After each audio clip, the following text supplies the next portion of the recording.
Okay, so if you're new to the channel, I write original songs. It's original Christian rock.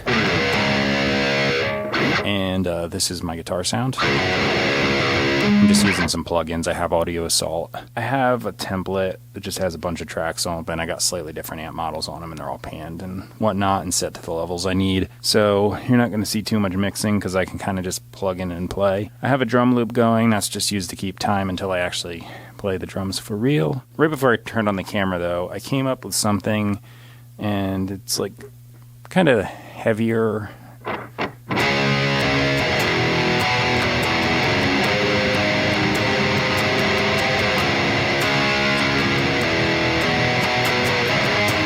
Chorus is probably just going to be those 3 chords. I'm tuned down to minor third, by the way, so I would say this is E minor to G9 to B dominant 7, but it's actually C sharp.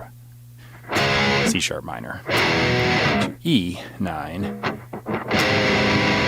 and then that's G sharp. So, what do I want to do for the verse?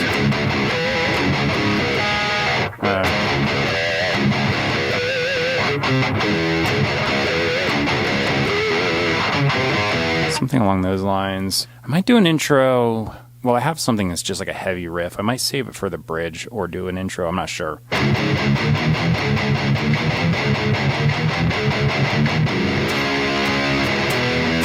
I might do the intro. I might just go into half of a chorus, and then I'll do verse, chorus, that intro part. Then into the verse, I might do like a verse chorus for the solo, so I can have like 2 parts solo. Ooh, I actually have an idea for a pre-chorus. I might go to like a C9. Crap, I'm adding parts as I go here.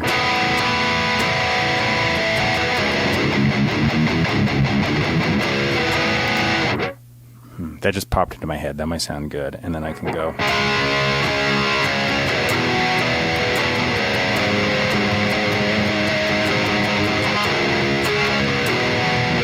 Okay, I think I got it, though. I'm going to try.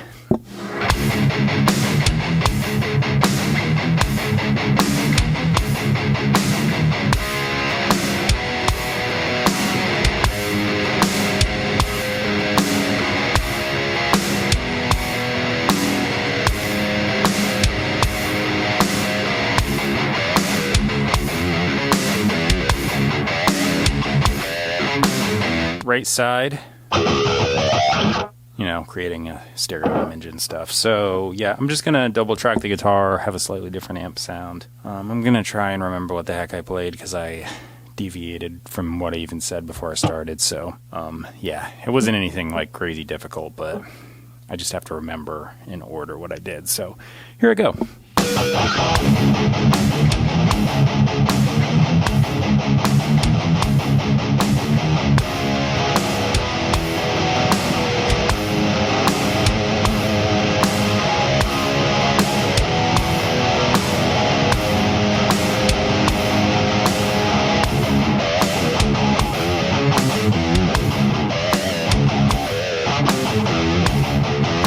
I'm going to do some overdub stuff just to fill out and make things sound a little bigger.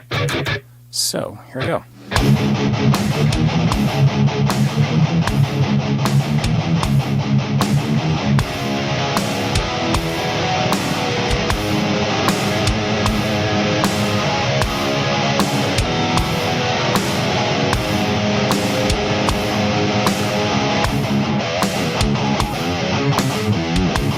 Okay, I'm going to round it out with another side. So, yeah.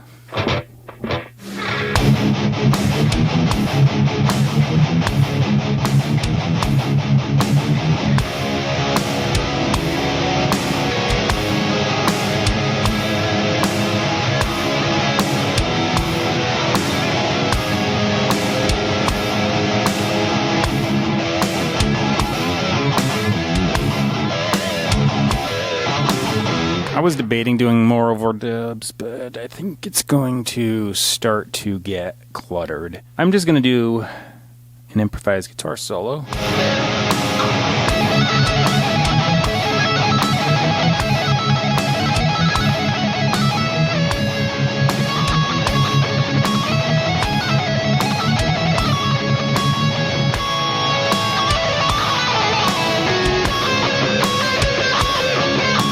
Okay, so now for the bass part. I turned off the extra tracks just because I want to hear better. The last one I did, I was recording and I did a lead part and I left it really loud. Somehow I didn't notice. I was so distracted by just writing that I ignored it, but it made the video a little bit annoying. Anyway, yeah, I'm gonna follow around, playing the scale here and there. Nothing fancy. Here I go.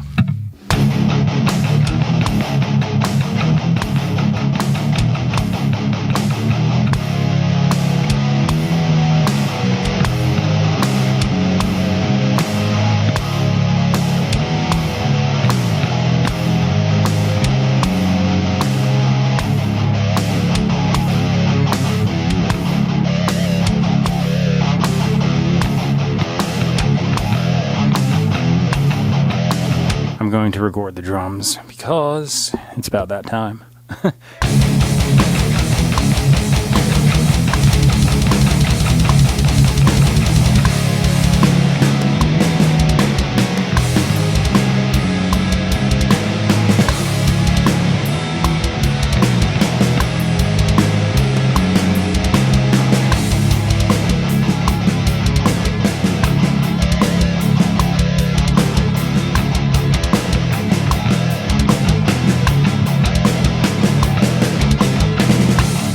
Okay, so I laid down the drums.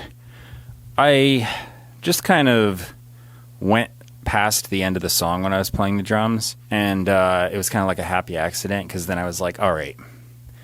I kept playing in time, and then I just did this fill, so maybe what I'll do, and what I ended up doing, is I put down a synth part, so it sounds like this.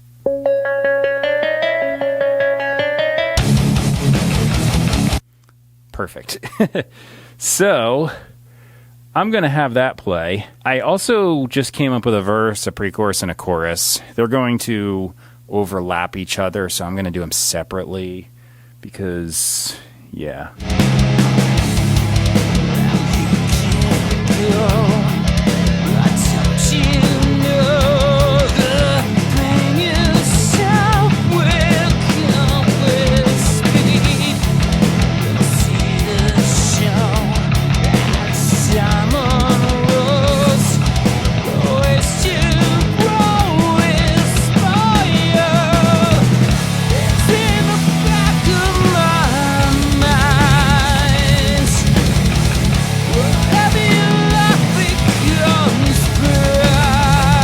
I did a thing. So actually, let me adjust this. I decided that if I took off 3 words from the end of the verse, I could actually just go right into the pre-chorus, and then I can get rid of some tracks. So that's what I did. Actually, I did a scream thing at the end of the chorus. I probably could have done that on the last one. I'll do it later. All right, though. So chorus now.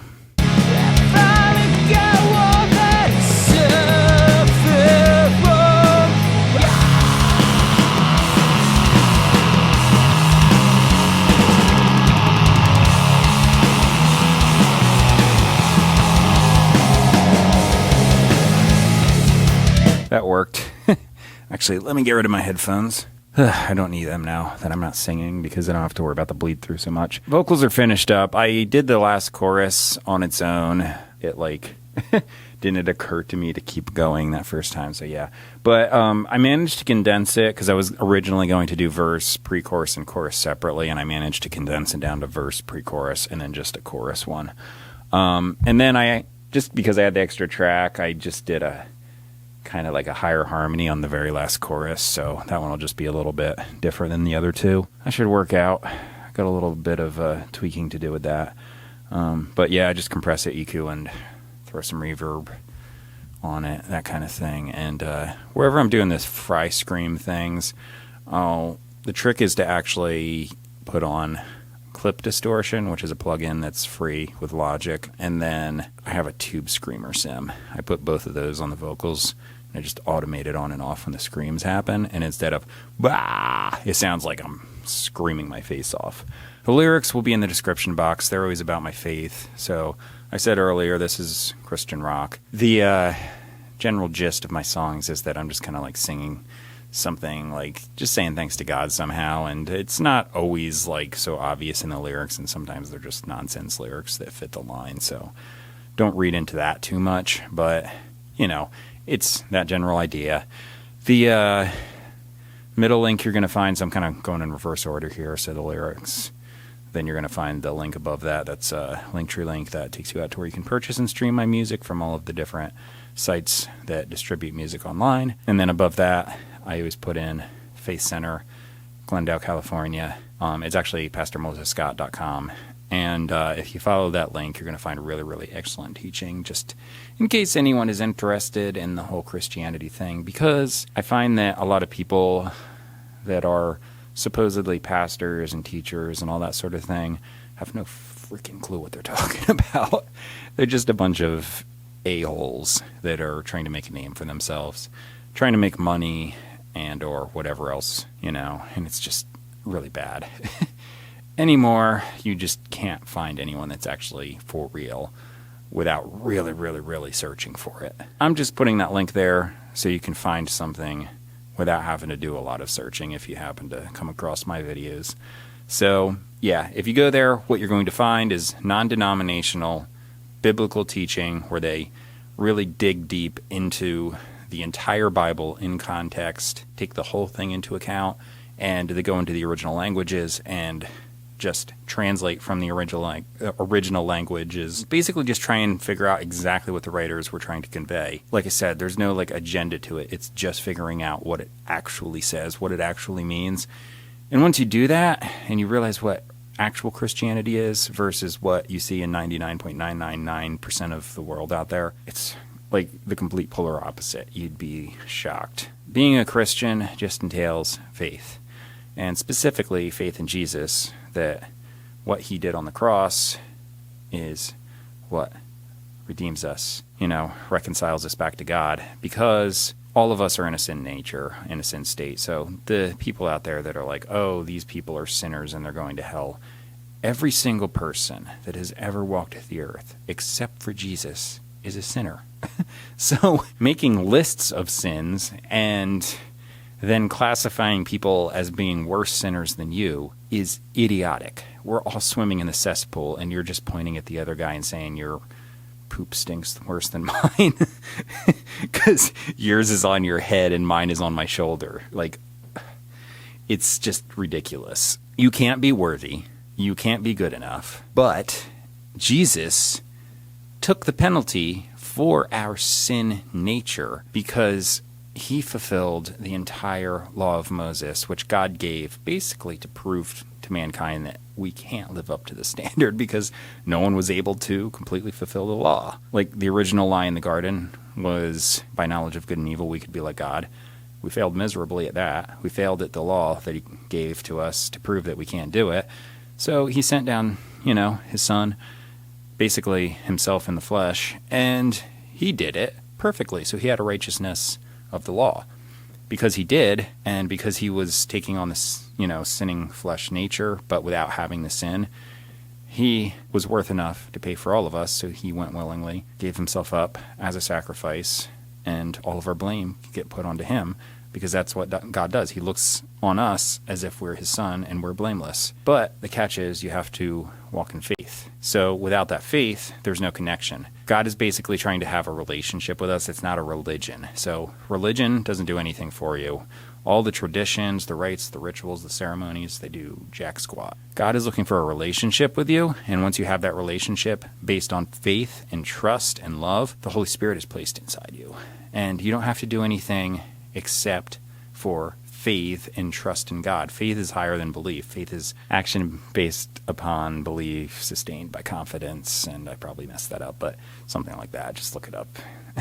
But anyway, faith is higher than belief, and it's hanging your entire being on the promise of God. So you walk in faith every day. And as long as that faith connection is there, God is changing you, and there's a process. This process is ongoing.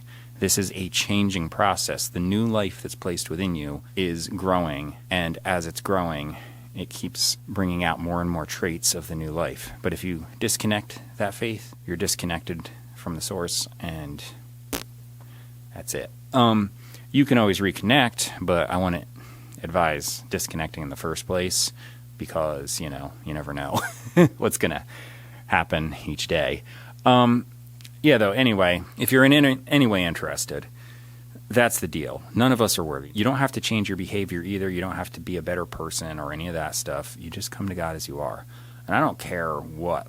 You can be the worst of the worst. If you come to God in faith, in trust, He'll work with you where you're at and start changing you. And expect it to be a long, grueling process because any change is. As this change starts happening, you're probably going to realize what's been done for you, and you're going to get a spirit of giving. You'll become more forgiving, have love. And I'm not talking about emotional stuff. I mean actual love, the highest form. It's all really cool stuff. Just check out the link though, because I'm not going to be teaching these concepts that much in depth. I'm just relating some of them to you so you can be oh, that's cool, and then check it out, which, again, do it. It's really cool. It's worth it. And with that, though, I'll say I'm going to keep writing these songs, so subscribe, comment, share. I'll keep making the videos. You keep watching, and I'm kind of beat today, so I'm going to close this thing down and call it a night. So see you later. Bye.